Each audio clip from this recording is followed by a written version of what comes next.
one of the enormous negatives of the Democratic Party is that they don't seem to learn from past mistakes, whether those past mistakes be theirs or others. And it's aggravating as hell when the life lesson is laying right out there in front of you.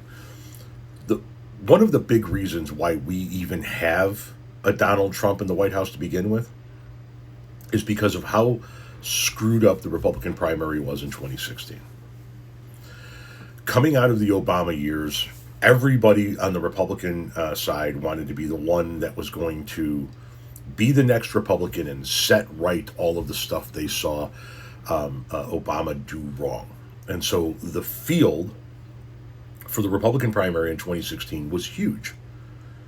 And the normal, and I'm going to put that in quotes, but the normal Republican vote, in other words, the not batshit crazy MAGA vote, was spread out amongst a shit ton of candidates. You had Ted Cruz and Marco Rubio and Jeb Bush, and I can't even remember all of them at this point in time.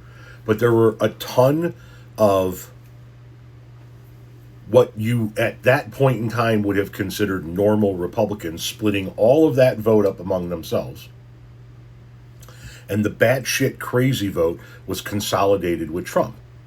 And so he was floating to the top. He was the turd that floated to the top of the cesspool. And everybody else started getting eliminated when he kept consolidating the batshit crazy vote, but all of the normal vote kept getting spread out. And the normal vote could not come together and coalesce behind a candidate that could beat Donald Trump at that point in time. And poof, we have the first Trump presidency. And Democrats just don't seem to want to learn from those lessons. California Democrats need to grow up or they're going to lose the gubernatorial race in 2026. We have about 60% of the vote in California. Right now, Chad Bianco and Steve Hilton are grabbing about 30% combined in the polls. And if we don't start to get some of these people out of the Democratic primary, we're going to have a Republican governor next year. That means that Tony Thurman, Betty Yee, Antonio Villaraigosa, Matt Mahan, and Javier Becerra need to get out. Because right now the Democrats are polling combined about 42% of the vote, with about 24% undecided. And statistically, those undecideds lean heavily Democratic. That leaves us with Tom Styer, Katie Porter, and Eric Swalwell, which sucks because quite frankly, I really like Javier Becerra. But I am realistic enough to understand that Javier Becerra has consistently been polling around 3%, and that's unlikely to change to push him to be in the top 2 of a 10-person field. And out of those 3, I don't think Katie Porter's electable, and past not being electable, how can we expect someone who cannot answer basic questions from a local news reporter without getting flustered to be able to stand up and represent our state and stand up to Donald Trump?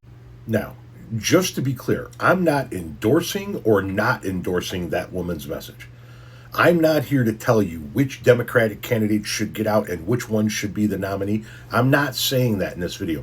What I'm saying in this video is what she started with is absolutely correct. If the Democrats don't get their fucking heads out of their asses and realize the mistakes that the Republicans made just a handful of years ago, they're going to make the same fucking mistakes. In the largest Democratic state in the fucking country, the largest GDP of any state in the country, the largest population of any state in the country, you are going to allow all of these candidates to split this vote, and you are going to fuck this up.